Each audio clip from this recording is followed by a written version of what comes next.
नमस्कार दोस्तों, स्वागत है आप सभी का हमारे YouTube चैनल CMI फुलेरा में। यहाँ पे आपको मिलेंगे 11th-12th BSc MSc से रिलेटेड वीडियोस। हमारा जो मेन फोकस होगा वो राजस्थान यूनिवर्सिटी के सिलेबस पे ही होगा BSc वाले वीडियोस में। लेकिन आपको पता है कि बाकी जो यूनिवर्सिटीज़ हैं उनका भी सिलेबस लगभग सेम ही होता है, कई सारी चीज़ें कॉमन होती है। तो बाकी जो अदर यूनिवर्सिटीज़ के स्टूडेंट हैं उनको भी निश्चित तौर से इन वीडियो से बहुत फ़ायदा होगा। आज हम स्टार्ट करेंगे BSc सेकेंड ईयर। तो ध्यान दें, पहले हम बात करेंगे BSc सेकेंड ईयर के सिलेबस की, पेपर पैटर्न की, और उसके बाद में जो भी टॉपिक हम स्टार्ट करने वाले हैं उसकी। तो ध्यान दें, तो BSc सेकेंड ईयर, ठीक है। टोटल मिला के 3 पेपर है हमारे पास में। पेपर फर्स्ट जिसको कि हम बोलते हैं इंग्लिश में रियल एनालिसिस, ठीक है, वास्तविक विश्लेषण, ठीक है। पेपर का नाम है वास्तविक विश्लेषण। टोटल मिला के 40 नंबर का पेपर है हमारे पास में, 5 यूनिट्स में डिवाइडेड है।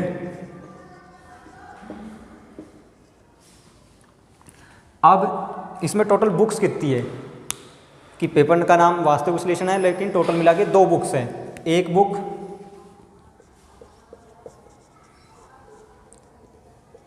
जो बुक है वो वास्तविक विश्लेषण ही है, और साथ में एक बुक और है जिसको कि हम बोलते हैं दोहरीक समष्टि या मैट्रिक स्पेस, ठीक है। तो टोटल मिला के 2 बुक है हमारे पास में, एक तो वास्तविक विश्लेषण है और एक दूसरी वाली दोहरीक समष्टि है। ये वाली जो बुक है हमारे पास में वास्तविक विश्लेषण, इसमें से 4.5 यूनिट है और आधी यूनिट दोहरीक समष्टि में से है। पहले के जो साल थे उनमें इसमें से 1 यूनिट हुआ करती थी, उससे पहले 2 यूनिट भी हुआ करती थी, लेकिन अभी जो पैटर्न है उसके हिसाब से इसमें 4.5 यूनिट कवर करती है वास्तविक विश्लेषण। दोहरीक समष्टि में से केवल आधी यूनिट ही है, फर्स्ट यूनिट का जो आधा पार्ट है वो दोहरीक समष्टि है, ठीक है। तो टोटल मिला के 40 नंबर का पेपर है, 5 यूनिट्स में डिवाइडेड। अगला जो है पेपर 2, पेपर सेकंड, ठीक है, वो है हमारे पास में डिफरेंशियल इक्वेशन। तो अगला जो पेपर है हमारा वो डिफरेंशियल इक्वेशन है। पेपर का नाम अवकल समीकरण, ठीक है। 2 बुक्स है इसमें। पहली बुक है हमारी साधारण अवकल समीकरण, ऑर्डिनरी डिफरेंशियल इक्वेशन, ठीक है। और जो दूसरी बुक है वो है हमारी आंशिक अवकल समीकरण, ठीक है। तो जो पेपर 2 है हमारा, उसमें भी हमारे पास में टोटल मिला के 2 ही बुक है, एक है साधारण अवकल समीकरण और एक है आंशिक अवकल समीकरण। अब वही नंबर ऑफ यूनिट्स 5 है हमारे पास में। टोटल नंबर 40 नंबर का पेपर है, लेकिन यहाँ पे 4+1 की टोटल यूनिट्स जो है वो 5 ही है, लेकिन 4+1 का मतलब है 4 यूनिट साधारण अवकल समीकरण वाली बुक कवर करेगी और एक जो यूनिट है वो किसमें से है, आंशिक अवकल समीकरण में से। तो 4 यूनिट इसमें से, 1 यूनिट इसमें से, जबकि यहाँ क्या था कि 4.5 यूनिट इसमें से थी और 1 यूनिट केवल दोहरीक, वो आधी यूनिट थी केवल दोहरीक समष्टि में से, ठीक है। जो पेपर 3 है हमारे पास में, ध्यान दें, पेपर जो 3 है वो है हमारे पास में न्यूमेरिकल एनालिसिस। तो न्यूमेरिकल एनालिसिस, ठीक है। इसमें बुक्स, इसको हम हिंदी में बोलते हैं संख्यात्मक विश्लेषण, ठीक है, संख्यात्मक विश्लेषण।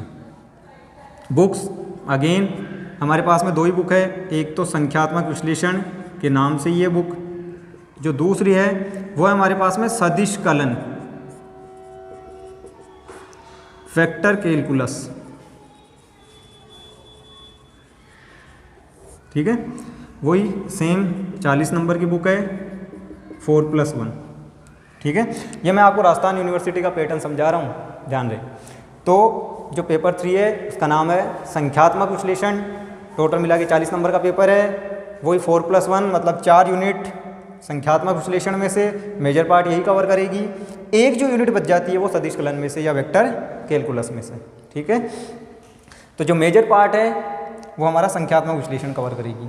तो तीनों के तीनों पेपर के मार्क्स इक्वल है, 40-40-40, 30 नंबर का प्रैक्टिकल। ठीक है, तो ये हमारा ओवरऑल समरी है कि हम क्या क्या पढ़ने वाले हैं, कौन कौन सी बुक्स पढ़ने वाले हैं। यदि राजस्थान यूनिवर्सिटी में हम बुक्स की बात करें तो जो लोकल पब्लिशर है हमारा JPH, जनरली उसी की बुक्स को लोग ज़्यादा प्रीफर करते हैं। बाकी ये कोई फिक्स नहीं है कि आप ये यूज़ करें, आप कोई से भी यूज़ कर सकते हैं, लेकिन अधिकतर लोग JPH यूज़ करते हैं क्योंकि कई सारे क्वेश्चंस मिल जाते हैं उसमें से। बाकी ये कोई फिक्स नहीं है, आप किसी भी पब्लिकेशन की बुक यूज़ कर सकते हैं जो आपको अच्छा लगे। ठीक है, तो हम पहले कौन सा पेपर स्टार्ट करेंगे, अब उसकी बात करते हैं। तो हम पहले स्टार्ट करेंगे ये डिफरेंशियल इक्वेशन, क्योंकि अधिकतर लोग ये स्टार्ट करते हैं। उसके पीछे लॉजिक ये है कि ये सबसे आसान पड़ती है, कि जनरली हम देखें तो ये सबसे आसान लगती है। बाकी स्टूडेंट पे डिपेंड करता है कि उसको कौन सी आसान लगने वाली है। बाकी अधिकतर को ये आसान लगती है, तो सब लोग अधिकतर यहाँ से स्टार्ट करते हैं, तो हम भी यहाँ से स्टार्ट करेंगे। इसका थोड़ा सा पार्ट आप पहले पढ़ चुके हैं। 12th RBSC में आपने 12th चैप्टर पढ़ा होगा अवकल समीकरण, या CBSE में आपने 9th चैप्टर पढ़ा होगा। तो उसमें आपने थोड़ा बहुत आइडिया लगा था आपको कि अवकल समीकरण क्या होती है। तो हमारी जो पहली यूनिट होगी ना इस बुक की, उसमें से लगभग 50 से 60% जो उसका पार्ट है वो आप पहले से पढ़ चुके हो, आपको पता है वो। ठीक है, तो हम पहले स्टार्ट कर रहे हैं अवकल समीकरण। अब इसका हम समझ लेते हैं इसकी कौन कौन सी यूनिट में कौन कौन से चैप्टर्स इंक्लूडेड हैं। तो ध्यान दें, अवकल समीकरण।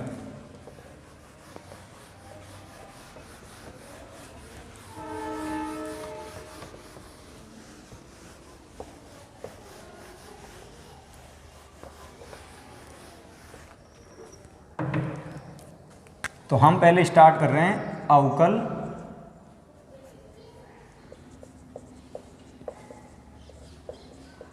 अवकल समीकरण। ठीक है, डिफरेंशियल इक्वेशन।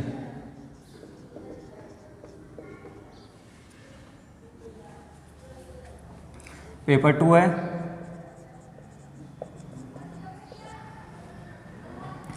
तो पहले तो कौन सी यूनिट में कौन से चैप्टर इंक्लूडेड हैं। तो जो यूनिट फर्स्ट है उसमें है हमारे पास में चैप्टर 1 ओनली। तो जो पहला चैप्टर है वो यूनिट 1 है। तो पहला जो चैप्टर है हमारा वो यूनिट 1। ठीक है, तो यूनिट 1 में पहला चैप्टर इंक्लूडेड है। पहले चैप्टर का नाम है हमारे पास में प्रथम कोटि तथा प्रथम घात के रेखिक अवकल समीकरण। प्रथम कोटि तथा प्रथम घात के अवकल समीकरण, ये नाम है पहले चैप्टर का। जो दूसरा चैप्टर है, या यूनिट सेकंड की बात करें तो यूनिट सेकंड में क्या है, चैप्टर 2 प्लस चैप्टर 3। तो दूसरा और तीसरा चैप्टर। यूनिट थर्ड की यदि मैं बात करूं तो चैप्टर 4, चैप्टर 5, चैप्टर 7। यूनिट 4 की यदि मैं बात करूं तो चैप्टर 6, और यूनिट 5 की बात करूं तो जो दूसरी बुक थी ना हमारी आंशिक अवकल समीकरण। ठीक है, तो आंशिक अवकल समीकरण। ठीक है, इसमें से चैप्टर 1, चैप्टर 2 और चैप्टर 3 का भी कुछ पार्ट। ठीक है, तो ओवरऑल 5 यूनिट है। पहली यूनिट में केवल चैप्टर 1 है, प्रथम कोटि तथा प्रथम घात के अवकल समीकरण। दूसरी जो यूनिट है उसमें चैप्टर 2 और चैप्टर 3। तीसरी यूनिट में चैप्टर 4, 5 और 7। चैप्टर 7 का भी कुछ पार्ट है, n कोटि के यथार्थ अवकल समीकरण, जो nth ऑर्डर की एग्जैक्ट डिफरेंशियल इक्वेशन होती है। उसके बाद में चैप्टर जो 6 है वो हमारा यूनिट 4 में है, और जो यूनिट 5 है वो एक पतली सी बुक है दूसरी आंशिक अवकल समीकरण वाली, उसमें से है चैप्टर 1, 2, 3। तो ये जो चैप्टर 1 है इस बुक का आंशिक अवकल समीकरण का, ध्यान दें, वो तो आपका यहाँ भी क्लियर हो जाता है। इसमें से जो भी पूछा जाता है जनरली फर्स्ट सी एक्सरसाइज में से क्वेश्चन आता है, तो वो यहाँ भी क्लियर हो जाता है चैप्टर 5 में कि 5th बी जो एक्सरसाइज है और इसकी जो फर्स्ट सी एक्सरसाइज है चैप्टर 1 की, वो दोनों लगभग सिमिलर ही है। यदि आपको ये 5th बी आ जाती है तो आप इसको भी आसानी से कर सकते हैं। तो ओवरऑल मेजर पार्ट हमारा जो मोटी वाली बुक है साधारण अवकल समीकरण, ठीक है, उस वही कवर करती है, 4 यूनिट कवर करती है वो। तो 2 बुक्स है पेपर सेकंड में, एक साधारण अवकल समीकरण और एक आंशिक अवकल समीकरण। तो 4 यूनिट साधारण अवकल समीकरण में से है और 1 यूनिट आंशिक अवकल समीकरण में से है। ठीक है, तो ये ओवरऑल हमारी जो यूनिट्स हैं उनमें कौन कौन से चैप्टर इंक्लूडेड हैं उनकी समरी हो गई। तो अभी हम स्टार्ट कर रहे हैं अवकल समीकरण कि अवकल समीकरण क्या होती है और किस किस टाइप की होती है। तो पहले डेफिनेशन की बात करेंगे। अच्छा, हमारा जो मोड होगा लिखने का, समझाने का, वो हिंदी में ही होगा क्योंकि अधिकतर स्टूडेंट हिंदी मीडियम के ही होते हैं, लेकिन फिर भी मैं साथ में इंग्लिश में ट्रांसलेट करूँगा, तो जो इंग्लिश मीडियम के स्टूडेंट है वो साथ के साथ नोट्स बना सकते हैं। तो मैं लिखूँगा हिंदी में, लेकिन साथ में इंग्लिश में भी ट्रांसलेट करूँगा, तो इंग्लिश मीडियम वाले स्टूडेंट उस टाइम लिख सकते हैं। तो ध्यान दें, अवकल समीकरण, ठीक है। तो डिफरेंशियल इक्वेशन, तो पहले हम बात कर लेते हैं डेफिनेशन की। तो डेफिनेशन क्या है? स्वतंत्र चर x, जनरली x से डिनोट करते हैं, प्रतंत्र चर y तथा प्रतंत्र चर के अवकल गुणांकों। तो प्रतंत्र चर के जो अवकल गुणांक है किससे डिनोट किए जाते हैं? dy/dx, d2y/dx2, इस टाइप से, ठीक है, d3y/dx3, इस टाइप से, के मध्य संबंध दर्शाने वाला समीकरण अवकल समीकरण कहलाता है। तो क्या है डेफिनेशन? कि स्वतंत्र चर x, प्रतंत्र चर y तथा परतंत्र चर के अवकल गुणांक को dy/dx, d2y/dx2, डेल भी यूज़ कर सकते हैं, डेल भी आ सकता है, ठीक है। तो परतंत्र चर और कुछ भी हो सकता है हमारे पास में, ठीक है, डेल z/डेल x भी हो सकता है। तो डेरिवेटिव्स होने चाहिए, कुल मिला के अवकल गुणांक होने चाहिए, के मध्य संबंध दर्शाने वाला कोई समीकरण क्या कहलाएगा? अवकल समीकरण। तो अब ये जो कुछ पॉइंट्स इसमें इंपॉर्टेंट है, देखो, एक तो है स्वतंत्र चर, ठीक है, एक यहाँ पे लिखा है मैंने प्रतंत्र चर, और एक अवकल गुणांकों, और फिर ये समीकरण। तो सबसे पहले तो समीकरण, तो समीकरण का मतलब आप सबको पता ही है। समीकरण का मतलब है कोई भी ऐसा संबंध जिसमें बराबर का चिन्ह आता हो, कि कोई भी संबंध जिसमें बराबर का चिन्ह आता हो या इक्वल्स टू का साइन आ रहा हो, तो उसे हम क्या बोलते हैं? समीकरण। अब ये स्वतंत्र चर, प्रतंत्र चर, प्रतंत्र चर के अवकल गुणांक, ये क्या है? ये भी पता ही होगा, कई लोगों को पहले से पता होता है, बेसिक चीज़ें हैं, लेकिन फिर भी मैं एक बार बता देता हूँ। तो देखो, यदि ये हमारा कोई इक्वेशन है y=x+2, यदि आप इसमें देखो तो ये जो 2 है वो एक कांस्टेंट वैल्यू है, ये चेंज नहीं हो सकती। तो जनरली चर का मतलब तो क्या होता है? चर का मतलब ये होता है कि कोई भी ऐसी क्वांटिटी जिसकी की वैल्यू चेंज हो रही हो, ठीक है, कि जिसकी वैल्यू हमारे पास में चेंज हो रही हो। तो यहाँ पे आप x देखोगे या y देखोगे तो ये अपनी वैल्यू बदल सकते हैं, इनकी वैल्यू चेंज हो सकती है, तो इनको क्या बोला जाएगा? चर। तो x y इनकी वैल्यू बदल सकती है, तो इनको चर बोला जाएगा। अब किसको स्वतंत्र बोलेंगे, किसको परतंत्र बोलेंगे? तो देखो, स्वतंत्र का मतलब है ऐसा चर जो अपनी इच्छा से कोई भी मान ग्रहण कर सकता हो, जिसकी वैल्यू आर्बिट्रेरी हम चेंज कर सकते हैं, अपनी इच्छा से कोई भी वैल्यू रख सकते हैं जिसकी जगह। तो x की जगह हम कुछ भी रख सकते हैं, x कोई सी भी वैल्यू ले सकता है, तो इसलिए x को बोला जाएगा स्वतंत्र चर। अब जब आपने x रख दिया, उसके बाद हमें y मिलने वाला है, तो y डिपेंड करेगा x पे, कि x आपने क्या रखा है। तो y को आश्रित या परतंत्र चर बोलेंगे, कि y डिपेंड कर रहा है x पे, कि जैसे आपने x की जगह 1 रखा तो 1 + 2 y 3 मिल जाएगा, आपने x की जगह 2 रखा तो 2 + 2 4 मिल जाएगा y। तो x हो गया स्वतंत्र, y हो गया परतंत्र, y डिपेंड कर रहा है x पे, ठीक है। इसके अलावा जैसे एक ये रिलेशन है हमारे पास में z = x + y + 3। यदि आप इसमें देखें तो x और y ये दोनों अपना मान अपनी इच्छा से बदल सकते हैं, कि हम अपनी इच्छा से इनकी जगह कुछ भी रख सकते हैं, x की जगह भी कुछ रख सकते हैं, y की जगह भी कुछ रख सकते हैं। जब x और y रख दिए उसके बाद में हमें z मिलेगा। तो यहाँ x y स्वतंत्र है और z क्या है? परतंत्र या आश्रित। तो यहाँ पे x और y स्वतंत्र है, z आश्रित चर है। तो स्वतंत्र का मतलब क्या है? कि ऐसा चर जिसका मान अपनी इच्छा से बदला जा सके। जबकि परतंत्र का मतलब क्या है? जो अदर वेरिएबल्स पे डिपेंड कर रहा हो। तो यहाँ पे एक स्वतंत्र चर था, यहाँ पे 2 स्वतंत्र चर, ठीक है।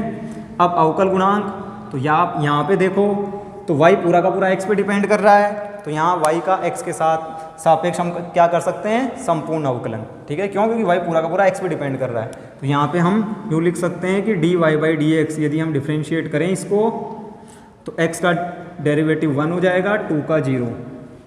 ठीक है, और यदि आप यहाँ पे डिफ्रेंशिएट करो तो अब यहाँ पे टोटल डेरिवेटिव या संपूर्ण अवकलन तो कर नहीं सकते डायरेक्टली। क्यों? क्योंकि देखो z आंशिक रूप से x पे भी डिपेंड कर रहा है, y पे भी। तो यहाँ पे हम पार्शियल डेरिवेटिव यूज़ करेंगे। तो z का x के साथ में पार्शियल डेरिवेटिव क्या हो जाएगा, x का 1, y का 0, 3 का 0। और जब मैं डेल y निकालूँ तो अब z का y के रेस्पेक्ट में करूँगा तो x का 1, y का 0, 3 का 0। ठीक है, इस तरीके से। तो ये क्या हो गए, आंशिक अवकल गुणांक हो गए, डेल z/x, डेल z/y। तो यहाँ पे हमने संपूर्ण अवकलन कर लिया। क्यों? क्योंकि y पूरा का पूरा x पे निर्भर कर रहा था। यहाँ पे आंशिक किया, पार्शियल डेरिवेटिव किया। क्यों? क्योंकि यहाँ पे z, x और y दोनों पे डिपेंड कर रहा था, इसलिए। तो ये जो अवकल गुणांक है, अवकल गुणांकों का मतलब है ये dy/dx, del z/x, del z/y derivatives. तो ओवरऑल डेफिनेशन का मतलब क्या हुआ कि एक ऐसा इक्वेशन, एक ऐसी समीकरण जिसमें स्वतंत्र चर भी आता हो, परतंत्र चर भी आता हो और परतंत्र चर के अवकल गुणांक भी आते हों, तो उसे क्या बोल देंगे हम, डिफरेंशियल इक्वेशन। तो डिफरेंशियल इक्वेशन में जो मेजर रोल है वो इनका है, अवकल गुणांकों का। ये होना जरूरी है कि अवकलन तो होना ही होना चाहिए, अवकल गुणांक तो होने ही चाहिए। तो जैसे इसमें अवकल गुणांक है इस इक्वेशन में, तो ये एक डिफरेंशियल इक्वेशन हो गई, ये एक डिफरेंशियल इक्वेशन हो गई, ये एक डिफरेंशियल इक्वेशन हो गई, क्योंकि इसमें अवकल गुणांक इंक्लूडेड है, डेरिवेटिव्स हैं इसमें, डिफरेंशियल कोएफिशिएंट्स हैं। अच्छा, इंग्लिश मीडियम वाले स्टूडेंट्स ये डेफिनेशन लिखेंगे, an equation which shows a relation between independent variable x, dependent variable y and derivatives of dependent variable is called differential equation. An equation which shows a relation between independent variable x, dependent variable y and derivatives of dependent variable is called differential equation। अब हम बात करते हैं अवकल समीकरण के प्रकार की, कितने प्रकार की अवकल समीकरण होती है।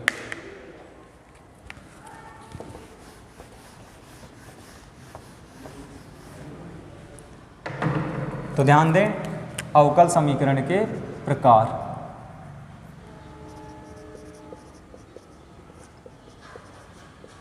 तो अवकल समीकरण के प्रकार, ठीक है। तो टाइप्स ऑफ डिफरेंशियल इक्वेशन,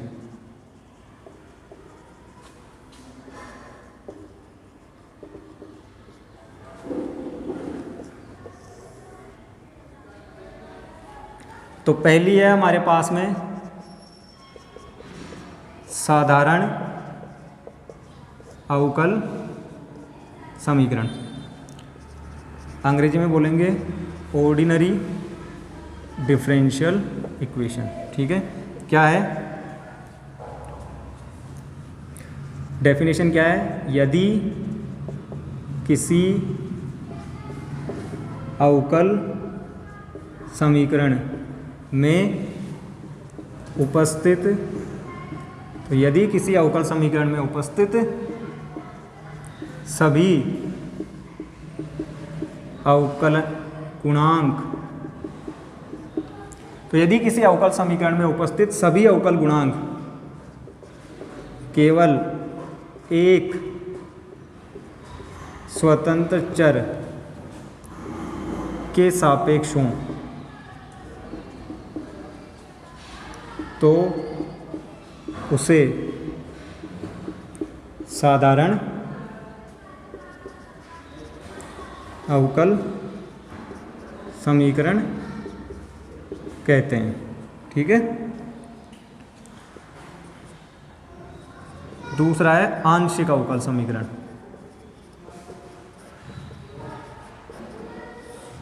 या पार्शियल डिफरेंशियल इक्वेशन।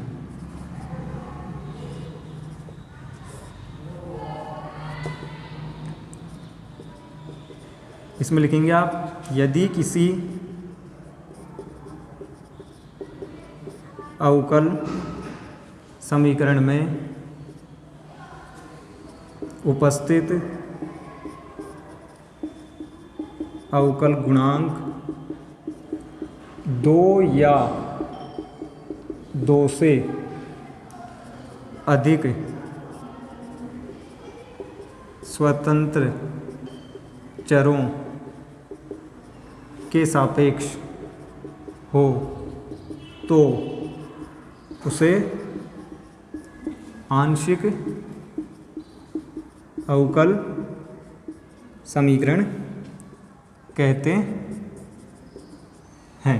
ठीक है, तो क्या है डेफिनेशन? तो साधारण अवकल समीकरण या ऑर्डिनरी डिफरेंशियल इक्वेशन की डेफिनेशन है कि यदि किसी अवकल समीकरण में उपस्थित सभी अवकल गुणांक केवल एक स्वतंत्र चर के सापेक्ष हैं तो उसे साधारण अवकल समीकरण, और यदि किसी अवकल समीकरण में उपस्थित अवकल गुणांक 2 या 2 से अधिक स्वतंत्र चरों के सापेक्ष है तो उसे आंशिक अवकल समीकरण बोलेंगे। इंग्लिश में लिखेंगे कि if in a differential equation only one independent variable is present then it is called ordinary differential equation. और पार्शियल की में लिख लें आप, if in a differential equation 2 or more independent variable is present then it is called partial differential equation। तो होगा क्या? साधारण अवकल समीकरण में तो क्या होगा कि केवल एक इंडिपेंडेंट वेरिएबल होगा, जबकि पार्शियल डिफरेंशियल इक्वेशन में क्या होगा? 2 या 2 से ज़्यादा इंडिपेंडेंट वेरिएबल्स होंगे। ठीक है, तो अभी हम एग्जांपल से समझते हैं कि किसको तो हम साधारण अवकल समीकरण बोलेंगे और किसको आंशिक अवकल समीकरण बोलेंगे, और अवकल समीकरण होती क्या है। ठीक है, तो ध्यान दें।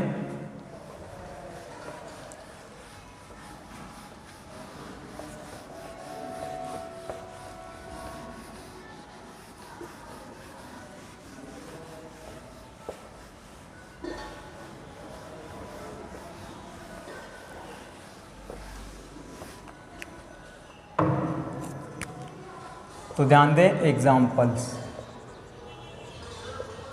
तो पहला है हमारे पास में x dy/dx plus d2y/dx2 plus 1 equals to 0। दूसरा है x² d2y/dx2 plus xy dy/dx plus sin x plus d3y/dx3 equals to 0। तीसरा है delta 2z upon del x square, delta 2z upon del z upon del x plus sine x equals to 0।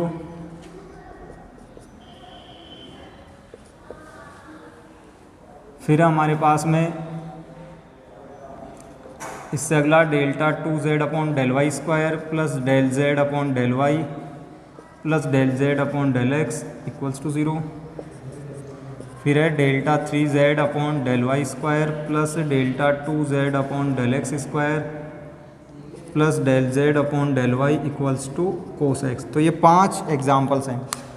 तो पहली बात, तो क्या सारी की सारी डिफरेंशियल इक्वेशन है? तो चेक कर लेंगे कि क्या सब में डिफरेंशियल कोफिशिएंट्स हैं। तो देखो यहाँ पे हमारे पास में डिफरेंशियल कोफिशिएंट है, यहाँ पे भी है, यहाँ पे भी है, यहाँ पे भी है और यहाँ पे भी है। तो सारी की सारी डिफरेंशियल इक्वेशंस है क्योंकि सब में डिफरेंशियल कोफिशिएंट्स हैं। क्या सब में अवकल गुणांक है? तो सब की सब क्या है? अवकल समीकरण है। अब कौन सी साधारण है और कौन सी आंशिक है? यदि हमें कैटेगराइज करना हो तो देखो साधारण की डेफिनेशन में था कि केवल एक इंडिपेंडेंट वेरिएबल होना चाहिए, या जितने भी डिफरेंशियल कोफिशिएंट है वो केवल एक इंडिपेंडेंट वेरिएबल के रिस्पेक्ट में होने चाहिए, कि केवल एक स्वतंत्र चर हो आपके पास। तो देखो यहाँ पे केवल एक ही स्वतंत्र चर है x, तो ये क्या हो जाएगी? साधारण। ठीक है, यहाँ पे यदि मैं बात करूँ तो यहाँ पे भी केवल एक ही स्वतंत्र चर है, तो ये भी साधारण। यहाँ पे मैं बात करूँ तो यहाँ पे भी एक ही स्वतंत्र चर है भाई, ध्यान रहे, तो इसको भी हम क्या बोलेंगे? साधारण। अब दिखने में कईयों को आंशिक अवकलन वाला नोटेशन दिख सकता है, यहाँ पे पार्शियल डेरिवेटिव वाला नोटेशन, लेकिन उससे कोई फर्क नहीं पड़ता। हमें इंडिपेंडेंट वेरिएबल चेक करना है, तो कंफ्यूज ना हो। इंडिपेंडेंट वेरिएबल केवल एक ही है x, तो इसको भी हम साधारण ही बोलेंगे। एक्चुअल में यहाँ हम डेल की जगह d लिख सकते हैं, ठीक है, क्योंकि एक ही इंडिपेंडेंट वेरिएबल है। तो यहाँ आप डेल लिखो या उसकी जगह d लिखो, एक ही बात है। यदि यहाँ पे हम बात करें तो यहाँ पे हमारे पास में 2 इंडिपेंडेंट वेरिएबल है, y भी है x भी है। ठीक है, तो इसका मतलब ये क्या हो गई, आंशिक। तो जनरली डेल वाला जो नोटेशन है ना, वो हम तब यूज़ करते हैं जब हमारे पास में 2 या उससे ज़्यादा इंडिपेंडेंट वेरिएबल्स हों। ठीक है, यहाँ पे भी आप देखोगे, सॉरी ये डेल 3 था तो डेल वाई 3, तो यहाँ पे भी यदि आप देखोगे तो वाई एक्स वाई, ठीक है, तो 2 इंडिपेंडेंट वेरिएबल दिख रहे हैं, तो 2 या 2 से ज़्यादा हो तो इसका मतलब आंशिक। तो ये ऊपर की तीनों साधारण थी और फिर नीचे 2 आंशिक अवकल समीकरण है। तो इस तरीके से हमने कैटेगराइज किया है कि मतलब एक इंडिपेंडेंट वेरिएबल हो तो उसको साधारण, और 2 या 2 से ज़्यादा इंडिपेंडेंट वेरिएबल हो तो उसको आंशिक।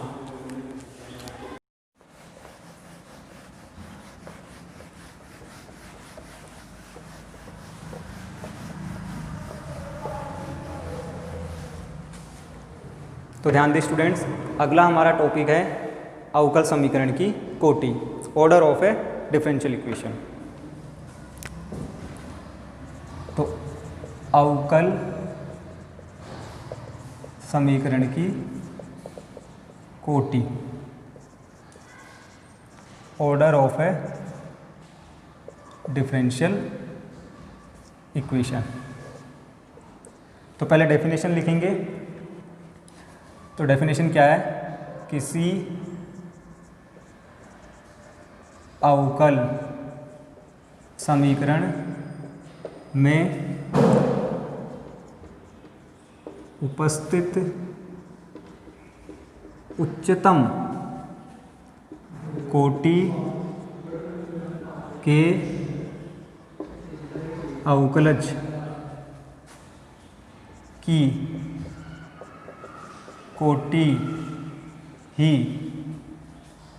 अवकलज की कोटि ही अवकल समीकरण की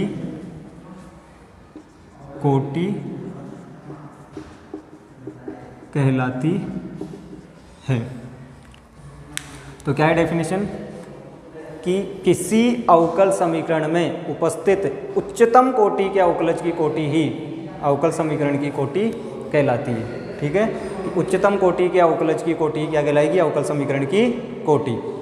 ध्यान रहे, इंग्लिश वाले डेफिनेशन लिखेंगे, the order of highest order derivative present in given differential equation is called order of differential equation. The order of highest order derivative present in given differential equation is called order of A differential equation.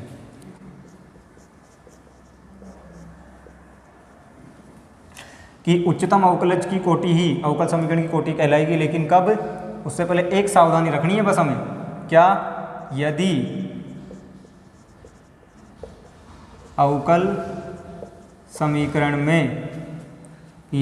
समीकरण में integral का sign present हो, जैसे कि fx dx, comma fy dx, comma gx dy इत्यादि पद उपस्थित हों, तो पहले इन्हें अवकलन की सहायता से हटाएं, फिर कोटि ज्ञात करें। ठीक है, तो क्या है सावधानी, कि जब भी आप कोटि ज्ञात कर रहे हो तो एक सावधानी रखनी है आपको। वो सावधानी क्या है कि यदि इंटीग्रल साइन प्रेजेंट है डिफरेंशियल इक्वेशन में, तो पहले उस इंटीग्रल साइन को हम रिमूव करेंगे। कैसे करेंगे, with the help of derivative. तो इंग्लिश में लिख लें आप इसको, if integral sign fx dx, fy dx, gx dy etc. terms are present in differential equation, then first remove these terms and then calculate the order of a differential equation. ठीक है, तो अब हम एग्जाम्पल्स की मदद से समझते हैं क्या है। तो पहला एग्जाम्पल है हमारे पास में d2y/dx2 plus x dy/dx plus sine x equals to 0। दूसरा है d3y/dx3 whole square plus dy/dx whole square plus sin y equals to cos x, और तीसरी टर्म है हमारे पास में dy/dx equals to x³ dx। ये हैं 3 एग्जाम्पल्स हैं। तो अभी हमने कंसेप्ट सीखा है, क्या है कि कोई भी अवकल समीकरण हो उसमें ज़्यादा से ज़्यादा अवकलन कितनी बार कर रखा है, तो ज़्यादा से ज़्यादा जितनी बार अवकलन कर रखा है वही क्या हो जाएगी उसकी कोटि। तो जो हाईएस्ट ऑर्डर डेरिवेटिव है उसका जो ऑर्डर है वही क्या होगा, डिफरेंशियल इक्वेशन का ऑर्डर। तो ध्यान दें, यहाँ पे यदि आप देखें तो ज़्यादा से ज़्यादा डेरिवेटिव यहाँ एक बार है, यहाँ 2 बार है, तो ज़्यादा से ज़्यादा अवकलन 2 बार है, तो इसकी कोटि कितनी हो जाएगी 2। यहाँ पे यदि आप देखें तो यहाँ पे ज़्यादा से ज़्यादा अवकलन कितनी बार है, यहाँ 1 बार अवकलन कर रखा है, यहाँ 3 बार, तो इसकी कोटि कितनी हो जाएगी 3। और यदि आप यहाँ पे देखें तो अब देखो यहाँ पे अब ये भी मैंने बताई थी, सावधानी रखनी है, यदि इंटीग्रल साइन दिख जाए तो पहले उसको हटाएंगे, उसके बाद में कोटि ज्ञात करेंगे। तो ये वही वाला क्वेश्चन है। तो यहाँ पे इंटीग्रल साइन आपको दिख रहा है, तो आप क्या करोगे, पहले इसको हटाओगे। इंटीग्रल कैसे हटेगा, इसको एक बार डिफ्रेंशिएट कर लेंगे, तो dy/dx की जगह d2y/dx2, तो एक बार डिफ्रेंशिएट करोगे तो ये x³ की इंटीग्रल साइन डेरिवेटिव से हट गया। दोनों एक दूसरे के उल्टा प्रोसीजर है दोनों में एक दूसरे का। तो हमने एक बार डिफ्रेंशिएट किया तो ये हो गया d2y/dx2 और यहाँ आ गया x³ इंटीग्रल साइन हट गया। अब आप देखो इसमें कोई इंटीग्रल साइन नहीं है, तो ज़्यादा से ज़्यादा अवकलन 2 बार, तो इसकी कोटि या इसका ऑर्डर हो जाएगा 2। तो सीधा सीधा क्या करना है कि ज़्यादा से ज़्यादा अवकलन कितनी बार कर रखा है। तो यदि ज़्यादा से ज़्यादा अवकलन 2 बार है या 3 बार है तो इसकी कोटि 2, इसकी 3। और यहाँ पे ये नोट का ध्यान रखना था हमें कि यदि इंटीग्रल साइन नहीं दिखना चाहिए बस, तो कोटि ज्ञात करते समय केवल एक सावधानी रखनी है आपको कि इंटीग्रल साइन नहीं हो। यदि इंटीग्रल साइन हो तो पहले आप उसको हटाओ, डिफ्रेंशिएट करो उसको, और उसके बाद में देख लो ज़्यादा से ज़्यादा अवकलन कितना है। तो यहाँ पे हमारे पास में इंटीग्रल साइन था, तो इसलिए हमने इसको एक बार डिफ्रेंशिएट किया, इसको हटाया, उसके बाद में हमने देख लिया ज़्यादा से ज़्यादा अवकलन 2 बार, तो इसका मतलब कोटि 2। तो इस तरीके से कोटि पता करते हैं हम। बाकी फिर जब आपकी बुक के क्वेश्चंस करेंगे तब और देख लेंगे कोटि को। अभी हम अगला टॉपिक करते हैं, फिर उस टॉपिक जो कि क्या है, अवकल समीकरण की घात, और उसके बाद में फिर खूब सारे एग्जाम्पल्स लेंगे जिसमें कोटि और घात दोनों एक साथ ज्ञात करेंगे।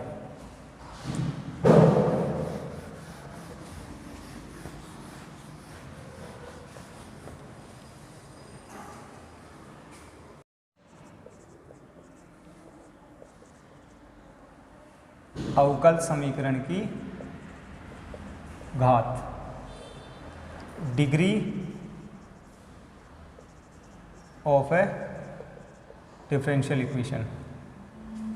तो अवकल समीकरण की घात, तो ध्यान दें पहले डेफिनेशन तो क्या है, किसी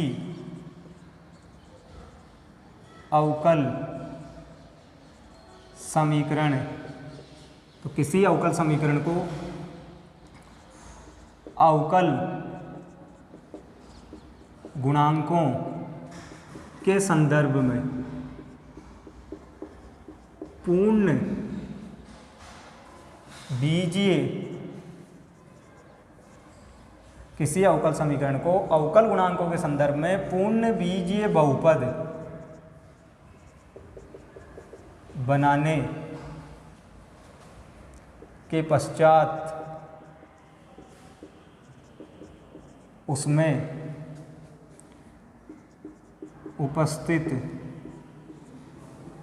तो किसी अवकल समीकरण को अवकल गुणांकों के संदर्भ में पूर्ण बीजीय बहुपद बनाने के पश्चात उसमें उपस्थित उच्चतम कोटि के अवकलज की उच्चतम घात को अवकल समीकरण की घात कहते हैं। ठीक है, एक नोट का भी ध्यान रखना पड़ेगा हमें, एक सावधानी भी रखनी पड़ेगी घात ज्ञात करते समय। यहाँ आपको 2-3 सावधानी रखनी है। तो क्या, यदि कोई फंक्शन डेरिवेटिव्स का कोई फंक्शन हो ना कि अवकलनों का कोई फलन उपस्थित हो तो उसे भी हटाते हैं।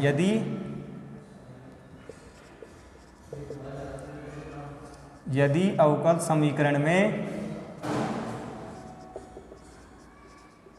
Sign dy by D x, sine inverse d2y by D x two, e to the power dy by D x, ठीक है, log dy by D x इत्यादि पद उपस्थित हों तो पहले इन्हें हटाएं,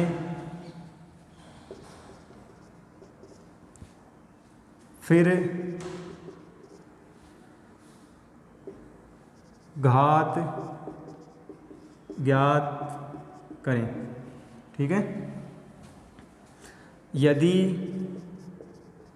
इन्हें हटाकर या यदि इन्हें हटाना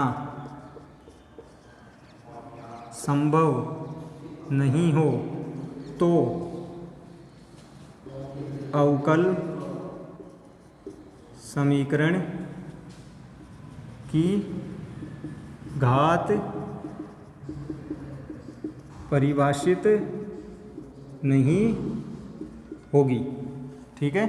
तो जब भी हम डिग्री ज्ञात करेंगे या घात ज्ञात करेंगे तो हमें कई सारी सावधानी रखनी पड़ेगी।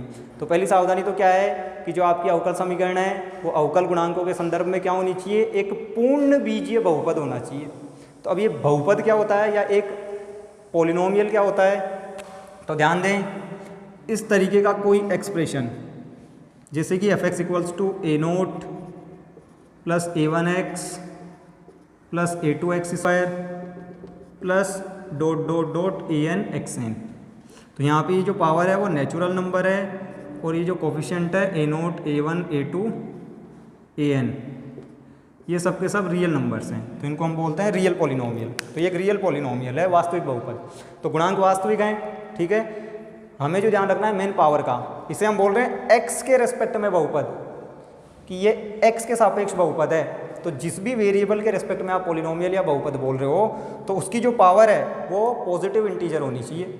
तो यहाँ पे देखेंगे आप पावर 1 2 3 4 n, तो ये नेचुरल नंबर है, मतलब पॉजिटिव इंटीजर है। तो बहुपद का मतलब यही है कि जो भी आपका वेरिएबल है उसकी जो पावर है वो पॉजिटिव इंटीजर होनी चाहिए।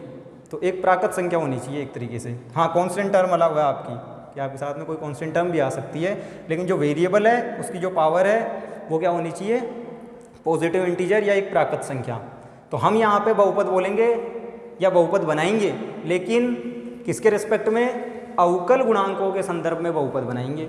तो जो अवकल गुणांक है जैसे कि dy बाई डी एक्स है, d2y by D x to है, d3y by D x three है, तो इनकी जो पावर होगी हमें वो चेक करनी पड़ेगी पहले पॉजिटिव इंटीजर है या नहीं है। यदि पॉजिटिव इंटीजर नहीं है, यदि इनकी पावर जो अवकल गुणांक है हमारे dy by D x, d2y by D x two और भी जो डिफरेंशियल कोफिशिएंट है और भी जो अवकल गुणांक है, यदि उनकी पावर पॉजिटिव इंटीजर नहीं है तो हम क्या करेंगे, पहले पॉजिटिव इंटीजर बनाएंगे उनकी पावर, और उसके बाद में फिर जो भी उच्चतम कोटि का अवकलज होगा उसकी घात देखेंगे, वही क्या हो जाएगी, अवकल समीकरण की घात। तो एक सावधानी तो ये रखनी है हमें कि पहले हम अवकल गुणांकों के संदर्भ में बहुपद बनाएंगे उनको, मतलब उनकी जो पावर होगी वो हमेशा पॉजिटिव इंटीजर बनाएंगे। दूसरी क्या रखनी है कि ये जो ट्रांसीडेंटल टर्म्स आपको दिख रही है, ए बी जी जो पद दिख रहे हैं आपको, sine dy by D x, sine inverse d2y by D x two, e to the power dy by D x, log dy by D x. तो इस टाइप की जो ट्रांसीडेंटल टर्म्स हैं, इस टाइप के जो ए बी जी पद दिख जाएँ तो पहले इन्हें हटाएंगे, इन्हें हटाकर वापस से वही बहुपद बनाएंगे डेरिवेटिव्स के रेस्पेक्ट में, अवकल गुणांकों के संदर्भ में, और फिर वही उच्चतम कोटि के अवकलज की उच्चतम घात देखेंगे, ठीक है। तो एक तो ये ट्रांसीडेंटल टर्म्स नहीं होनी चाहिए, ए बीजीय पद नहीं होने चाहिए, और साथ ही साथ अवकल गुणांकों के संदर्भ में बहुपद भी होनी चाहिए अवकल समीकरण। यदि ये काम कर लें आप तो फिर देख लें कि उच्चतम कोटि के अवकलज की उच्चतम घात कितनी है, उसे क्या बोल देंगे हम, अवकल समीकरण की घात। ध्यान रहे। तो कुछ एग्जाम्पल्स ले लेते हैं अब, फिर उनमें देखते हैं हम कि उनकी घात क्या है।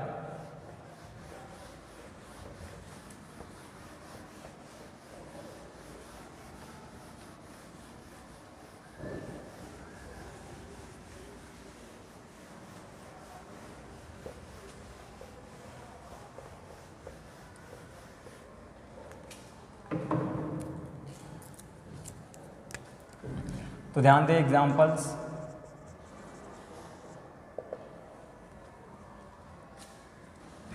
तो पहला है हमारे पास में x d2y by dx2 whole square plus dy by dx plus sine x equals to 0। दूसरा है x d3y by dx3 plus d2y by dx2 whole square plus में 2 equals to 3 upon dy by dx। ठीक है, पहले इन दो की बात कर लेते हैं। तो देखें, पहले की यदि हम बात करें कि यहाँ पे जो हमारा पहला क्वेश्चन है उसकी उस अवकल समीकरण में घात कितनी है। तो देखो, पहले तो मैं चेक करूँगा कि जितने भी डेरिवेटिव्स हैं क्या उनकी पावर पॉजिटिव इंटीजर है, क्या ये एक रियल पॉलिनोमियल है, एक बहुपद है, अवकल गुणांकों के संदर्भ में एक बहुपद है। तो देखो यहाँ पे यदि मैं इस डेरिवेटिव की बात करूँ तो इसकी घात 2 है, तो ये तो सही है, पॉजिटिव इंटीजर है। इस अवकल गुणांक की बात करूँ तो इसकी पावर 1 है, इसकी घात 1 है, तो ये भी पॉजिटिव इंटीजर है और कोई डेरिवेटिव इसमें है नहीं।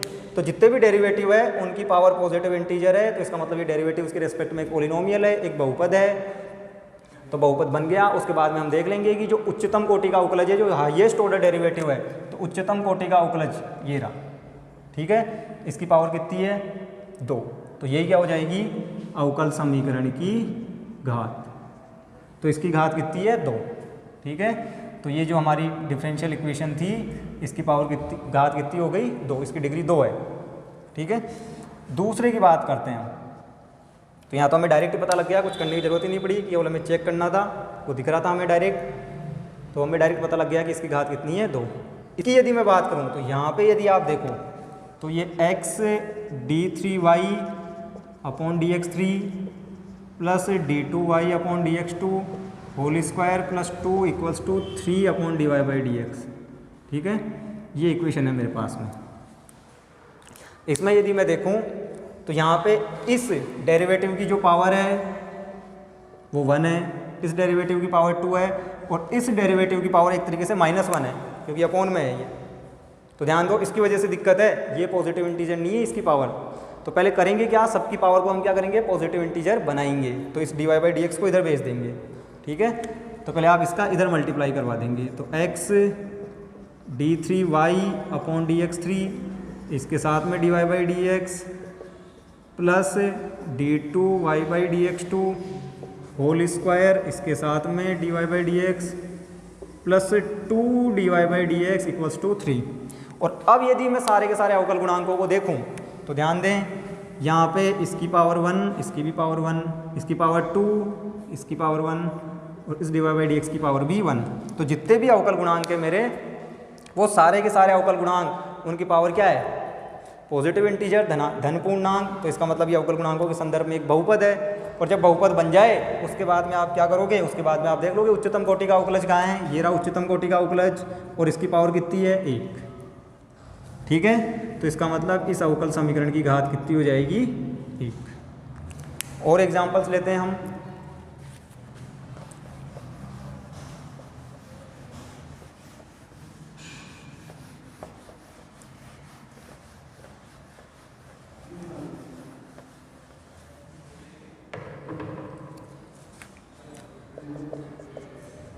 तो अगला एग्जांपल है हमारे पास में x d2y by dx2 whole cube plus y dy by dx।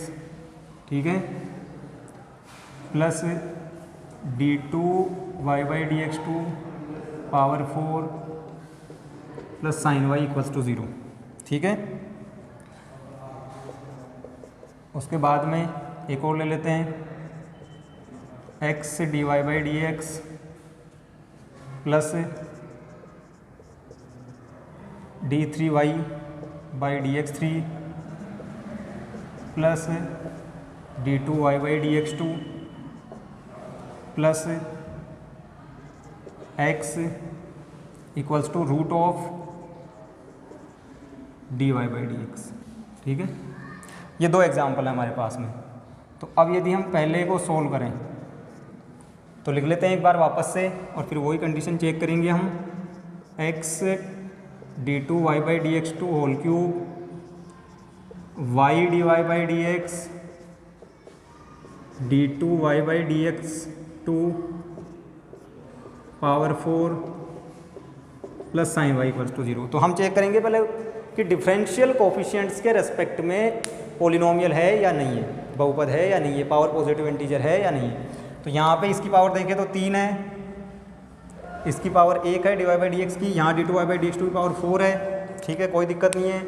एक दूसरा जो नोट लिखवाया था मैंने, क्या था कि sine D Y by D x sine inverse d Y by D x, मतलब डेरिवेटिव्स का कोई फंक्शन नहीं होना चाहिए। तो यहाँ देखो डेरिवेटिव्स का फंक्शन नहीं है, साइन वाई है, वाई का फंक्शन एक्स का फंक्शन चलेगा, डेरिवेटिव्स का फंक्शन नहीं होना चाहिए।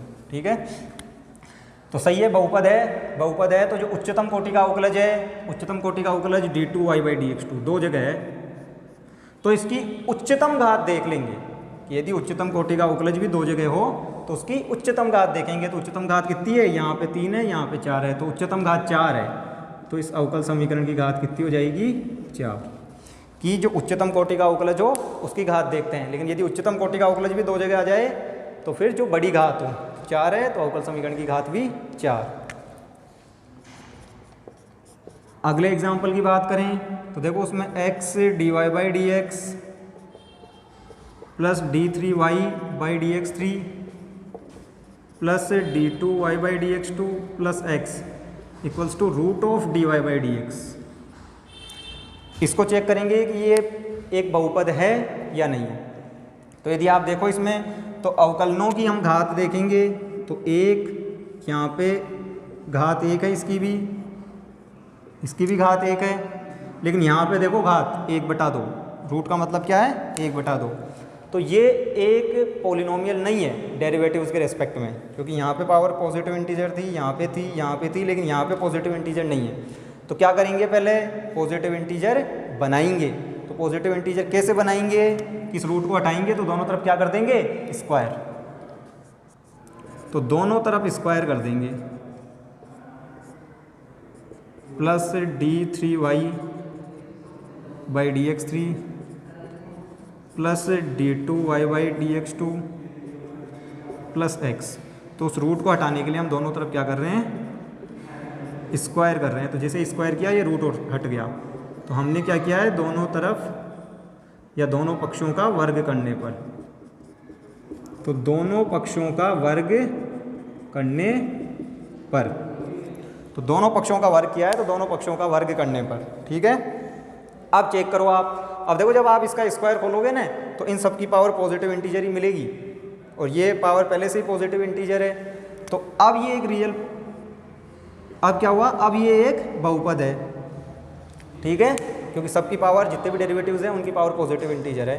तो अब आप देखो उच्चतम कोटि का अवकलज कहाँ है, तो उच्चतम कोटि का अवकलज ये रहा, और इसकी पावर कितनी है, देखो स्क्वायर आएगा जब आप इसका स्क्वायर करोगे तो इसकी पावर आएगी 2 जब आप इस स्क्वायर को ओपन करोगे, तो इसकी घात कितनी हो जाएगी, 2। ठीक है, तो इस अवकल समीकरण की घात 2 है। 2 और एग्जाम्पल्स ले लेते हैं।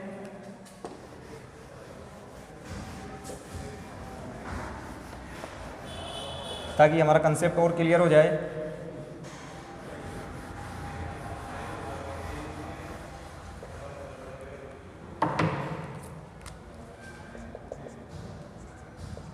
तो ये है हमारे पास में D two Y by D x two plus x equals to D Y by D X पे पावर 2/3। ठीक है, 4 हो गए थे, 5 6। इसमें हम ले लेते हैं D Y by D x sine inverse of, या sine D Y by D X equals to X. और एक और ले लेते हैं साथ में कि D two Y by D x two plus D Y by D x plus Y equals to cos D Y by D X. ये तो अब बात करते हैं हम सॉल्यूशन 5। तो एग्जाम्पल, ये जो हमने अपनी तरफ से एग्जाम्पल लिया है 5, इसके सॉल्यूशन की बात करते हैं। तो वही पहले चेक करेंगे हम, d2y/dx2 plus x equals to dy/dx whole power 2/3, ये है। तो वही सेम पैटर्न कि हम देखेंगे कि जितने भी अवकल गुणांक है उनकी घात धन पूर्णांक है या नहीं है। तो यहाँ पे इस अवकल गुणांक की घात धन पूर्णांक है 1 है, लेकिन इस अवकल गुणांक की घात धन पूर्णांक नहीं है। तो अभी ये बहुपद नहीं है अवकल गुणांकों के संदर्भ में। इसको बनाएंगे, कैसे बनाएंगे कि ये जो 2/3 ये जो पावर दिख रही है आपको, तो इस 3 को हटाना पड़ेगा हमें, ठीक है। तो क्या करेंगे, दोनों पक्षों का घन कर दो, क्यूब कर देंगे दोनों तरफ ताकि ये 3 हट जाए। तो d2y/dx2 प्लस x इधर भी क्यूब आ जाएगा और इधर वो अपॉन में जो 3 है वो हट जाएगा और स्क्वायर। अब यदि आप देखो तो जितने भी डेरिवेटिव्स हैं, यदि हम यहाँ पे यदि क्यूब ओपन करेंगे तो इसकी मैक्सिमम पावर 3 आएगी और भी टर्म्स आएगी, लेकिन उन सब की पावर पॉजिटिव इंटीजर ही आएगी, धन पूर्णांक ही आएगी। और यहाँ पे dy/dx का होल स्क्वायर है, ठीक है, तो ये भी धन पूर्णांक है। तो अब ये अवकल गुणांकों के संदर्भ में क्या है, धन पूर्णांक है, ठीक है। तो अब ये अवकल गुणांकों के संदर्भ में एक बहुपद है, ठीक है। तो बहुपद है, तो अब जो उच्चतम कोटि का अवकलज है उसकी घात हम देख लेंगे। तो जो उच्चतम कोटि का अवकलज है उसकी घात 3 है, तो दी गई अवकल समीकरण की घात भी कितनी हो जाएगी, 3, ठीक है। तो यहाँ पे उच्चतम कोटि के अवकलज की घात 3 आएगी ज़्यादा से ज़्यादा जब आप क्यूब ओपन करोगे, तो इसलिए इसकी घात कितनी हो गई, 3। अगले एग्जाम्पल की बात करते हैं हम, ध्यान दें दूसरे की। तो यह है sign dy/dx equals to x। यदि इसकी मैं बात करूं तो देखो मैंने नोट लिखवाया था आपको कि साइन dy/dx, कोस dy/dx, e⁻dy/dx मतलब फंक्शन, डेरिवेटिव्स का कोई फंक्शन नहीं होना चाहिए। यहाँ डेरिवेटिव्स का फंक्शन है तो पहले इसे हटाएंगे, तो इस साइन को उधर भेज देंगे, तो ये बन जाएगा साइन इनवर्स x, ठीक है। अवकल गुणांकों का फंक्शन नहीं चलेगा, x y का फंक्शन हो सकता है। अब देख लो आप, तो अब जो अवकलन है उसकी घात 1 है और कहीं अवकलन है नहीं और कहीं डिफरेंशियल कोएफिशिएंट है नहीं हमारे पास में। तो अब ये एक बहुपद है, पॉलिनोमियल है, तो जो उच्चतम कोटि का अवकलज है यहाँ तो एक ही अवकल गुणांक है, तो इसी की जो घात होगी 1, तो इस अवकल समीकरण की घात कितनी हो जाएगी, 1। नेक्स्ट जो एग्जाम्पल है 7, वो है हमारे पास में d2y/dx2 plus dy/dx plus y equals to cos of dy/dx, ठीक है।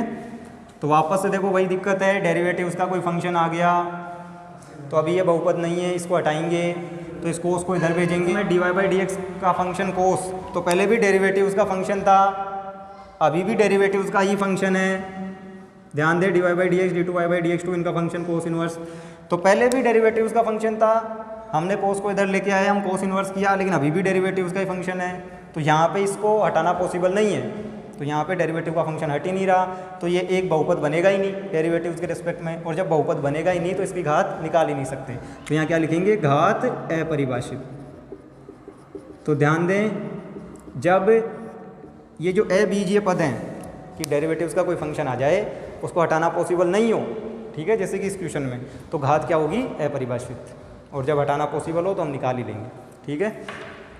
तो आज की हम क्लास में हमने देखा कि जो बीएससी सेकेंड ईयर है उसका सिलेबस क्या है, उसकी कौन कौन सी यूनिट में कौन कौन से चैप्टर्स इंक्लूडेड हैं, अवकल समीकरण क्या होती है, कितने प्रकार की होती है, अवकल समीकरण की कोटि घात क्या होती है, इन सब के बारे में डिस्कस किया।